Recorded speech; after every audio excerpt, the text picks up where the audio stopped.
जय जगन्नाथ। आम राज्यर पिलामानंकु सर्वोत्तम एवं गुणात्मक मानर शिक्षादान पाई आमे प्रतिश्रुतिबद्ध। एहाकु वास्तवतार रूप देवाई नूतन शिक्षानीति 2020 कार्यकारी करने सहित नुआ करी पाठ आरंभ करुवा पिलामानंक निमंते विद्यालय स्तर में शिशु बाटिका व्यवस्थार शुभारंभ करुछु।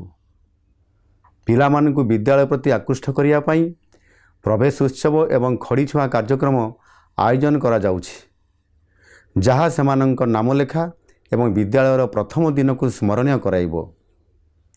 एही शिशु बाटिकार भित्ति उपरे आमे नुआ पीढ़ीर भविष्य गढ़िबा आमर लक्ष्य, जार मुख्य उद्देश्य हेउछि आमर पिलामानंकु एक सशक्त आधुनिक एवं आत्मनिर्भरशील भविष्य प्रदान करिबा।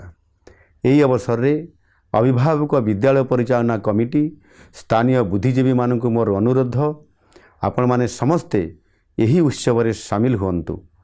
आसन्तु आमे समस्ते मिसी एक शिक्षित सचेतन एवं समृद्ध ओडिशा गठन दिगरे अग्रसर हेबा।